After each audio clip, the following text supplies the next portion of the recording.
Hi guys, welcome to PBTV, and we finally have the SSR249 from Novritsch. We have thrown some bits on this because we do plan on going and taking this onto our outdoor range and see what firepower it can lay down. But we thought we'd sit here and go through our normal tit to butt to get through the sort of ins and outs of it. What's new? Why is this thing going to be so popular?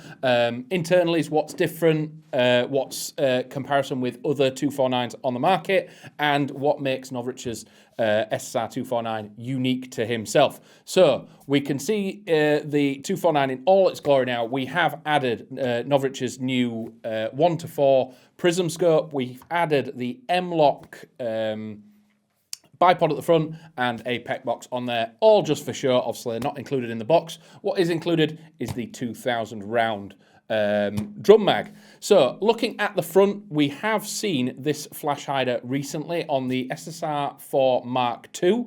So this looks to be a bit of a common denominator coming with his new platforms, is this 45 almost slanted flash hider that he's putting on there. Underneath there, we do have a 14mm counterclockwise thread, and in the barrel we do have a 6.03mm inner barrel, and it's 350 centimeters in length. So yes, it's a 249, but we do have an accurate barrel in there. So again, in airsoft, how much suppression fire does an LMG put down? Probably quite a bit at sometimes, but when you need to be accurate, and if you've got 4x on there, by all means, you can lay some accurate fire down as well.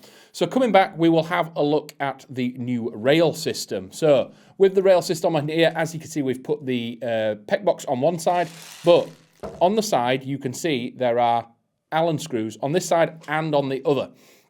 Unscrewing these, and even this one here, allows you to remove the top or the bottom part of the front rail system. We do have another screw on the bottom here that has to remove to take the bottom one off. And again, this is where the battery is stored. So you do need to remove all your kind of accessories and bits, especially off this bottom rail here. So if I was to remove the battery or insert a battery in here, I would have to take the bipod off because there's obviously bits that it can catch on. The Allen key is included in the box. We found it inside the bag of the drum mag. So if that's where it is in every box, we're not sure, but just check that to make sure. You can run this without the top M-lock section on it if you want, so you can remove all this and just have the lower section, and if you're running the RIS at the back, that's fine. So we do have lots of M-lock space on here as well. We've got 4 sections.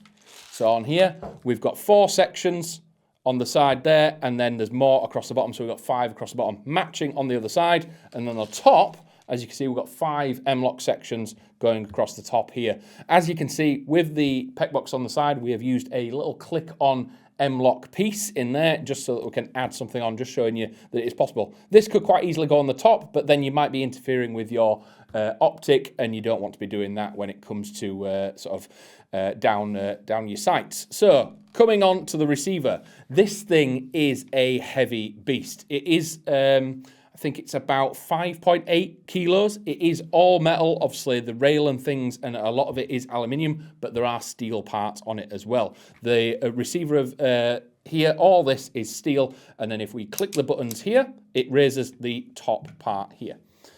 Coming into the feed tray, so if we look at the feed tray here, lifting that, you will see the iconic purple colour Novritsch is liking to put on his hop units. So this is a CNC hop chamber, and inside there you will find a 60-degree maple leaf hop bucking. It's very easy to turn this thing. One finger, easy adjustment. So you can do this on the fly if you need to, because none of this top cover or anything is affecting it shooting. You could even adjust it, fire, watch your BBs downrange, and then adjust it a bit more. Make sure it's locked down so this isn't set up, because if it was set up like so, there's a little gap and you will throw your optic off. So you need to make sure this is all the way clamped down. When it comes to the magazine, as you can see, we do have one of the 2000 round magazines on here.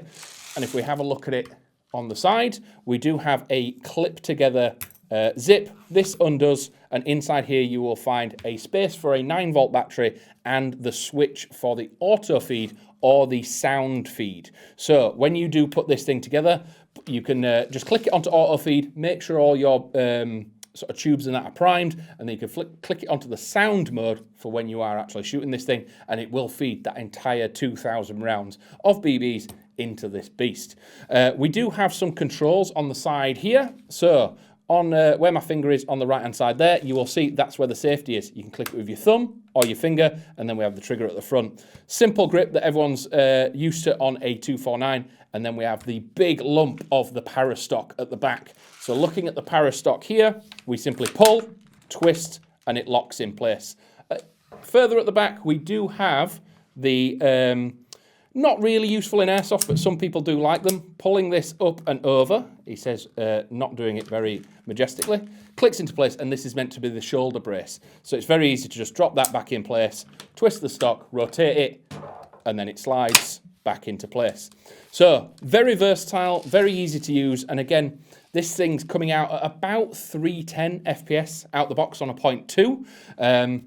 That was with a little bit of the hop set, so there's plenty of room to play with when it comes to power with this. And again, LMGs are in not a weird spot, but they are still considered an AEG. So you're getting a drum mag, a box mag, 2,000 rounds, and all that kind of stuff, carrying nearly 6 kilos around with you. So some sites might add different rules in for LMGs, whether or not you can only have one box mag, or if you're playing at a semi-auto site and LMGs are the only thing that are allowed to full auto, there are benefits to grabbing these things.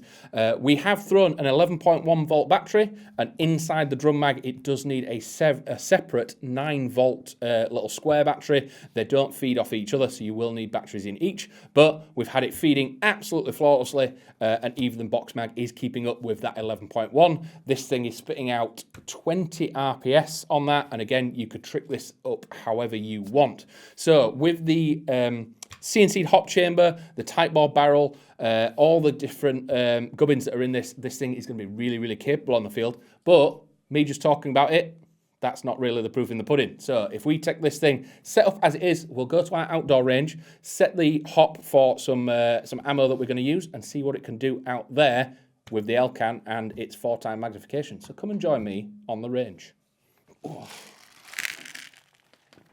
Hi guys, so we have finally made it out to the range. There's been a slight delay in this. As you can see, we are in our winter wonderland, so there's been a little bit of a delay trying to get this out to the actual range, but we're here now. So there's been about a week since we did the sort of sit down, but we're here. We've got some 0.28s in here, we've got a run cam, and we've thrown the Elcan on here so I can see where these BBs are landing. So we are going to throw a nice big burst of some Novritsch firepower downrange, see what it's hitting. We do have our standard man-sized target. It's approximately 65 meters from the stairs that we are now. That's done via Google Maps.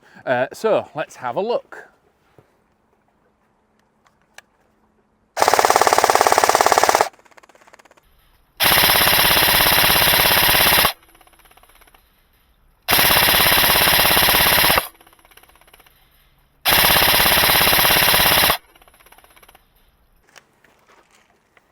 So as you can see, it is an LMG, so you're not looking for pin sharp accuracy, but you are hitting that target with multiple of them rounds. 65 meters, it's got a nice spread. You're not wanting every single BB hitting the same point. So at 65 meters, you are getting about a man-sized spread on target. So if you're trying to suppress an area, this is an absolutely incredible platform to do it. So if you're wanting to grab one of the SSR249s from Novritsch, they are online now. Everything that you can see here, apart from the camera, is a Novritsch add-on as well. All available online right now. So grab them whilst you can.